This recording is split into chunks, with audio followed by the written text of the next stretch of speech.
Hi, my name is Sarah Stippich, and I'm an early literacy coordinator here with the Free Library of Philadelphia. I'm going to read a book called Last Stop on Market Street. Last Stop on Market Street just won a Newbery Award, which is given out every year since 1922 to the most distinguished contribution to American literature for children. Now, it's especially interesting because this book won the Newbery Award. The Newbery Award usually goes to books for older kids, like The Crossover by Kwame Alexander or The One and Only Ivan by Catherine Applegate, but this time it went to a picture book. So, Last Stop on Market Street.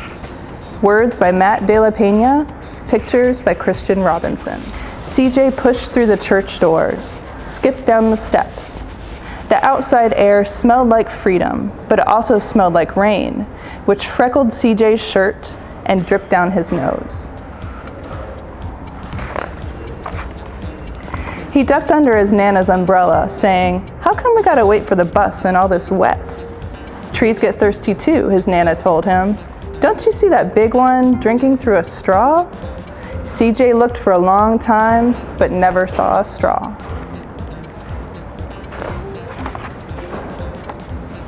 From the bus stop, he watched water pool on flower petals, watched rain patter against the windshield of a nearby car. His friend Colby climbed in, gave CJ a wave, and drove off with his dad.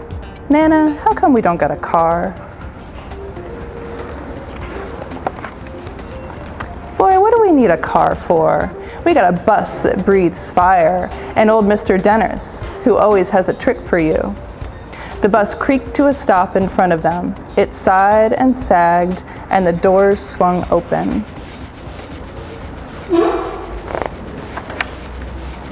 "What's that I see?" Mr. Dennis asked. He pulled a coin from behind CJ's ear, placed it in his palm. Nana laughed her deep laugh and pushed CJ along. They sat right up front.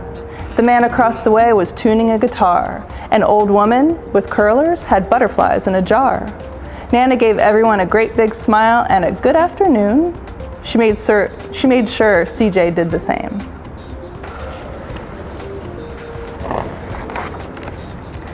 The bus lurched forward and stopped, lurched forward and stopped. Nana hummed as she knit. "How come we always got to go here after church?" CJ said. "Miguel and Colby never have to go nowhere." "I feel sorry for those boys," she told him. "They'll never get a chance to meet Bobo or the Sunglass Man.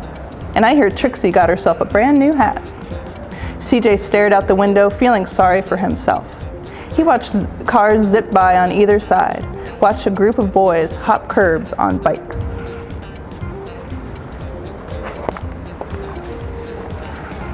A man climbed aboard with a spotted dog. CJ gave up his seat. "How come that man can't see?" "Boy, what do you know about seeing?" Nana told him. "Some people watch the world with their ears." "That's a fact. Their noses too," the man said, sniffing at the air.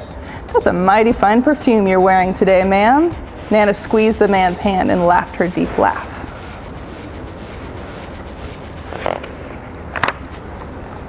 Two older boys got on next. CJ watched as they moved on by and stood in back. "Sure wish I had one of those," he said. Nana set down her knitting.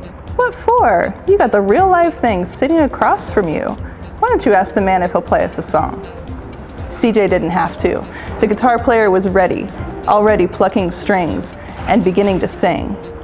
"To feel the magic of music," the blind man whispered, "I like to close my eyes." Nana closed hers too. So did CJ and the spotted dog.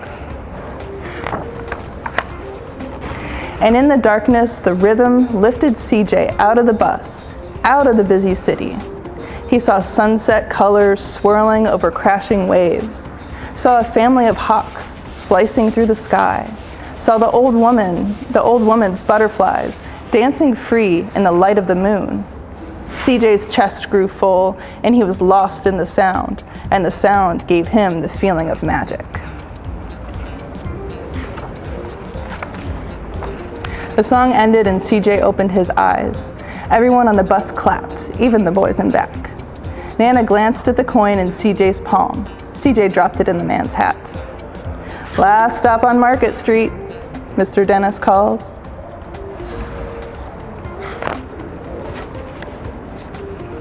CJ looked around as he stepped off the bus. Crumbling sidewalks and broken down doors, graffiti-tagged windows and boarded-up stores. He reached for his Nana's hand. "How come it's always so dirty over here?" She smiled and pointed to the sky. "Sometimes when you're surrounded by dirt, CJ, you're a better witness for what's beautiful."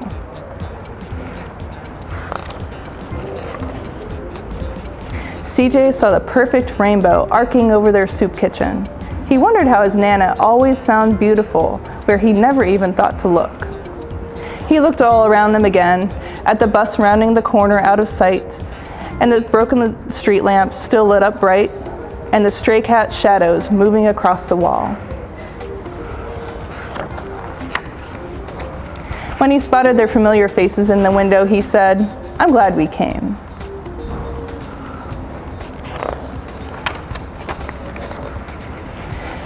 He thought his Nana might laugh her deep laugh, but she didn't. She patted him on the head and told him, "Me too, CJ. Now come on."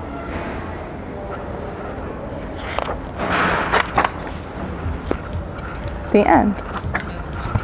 If you like this book, visit your local library and talk to your children's librarian, and they'll recommend lots of other great books for you and your family.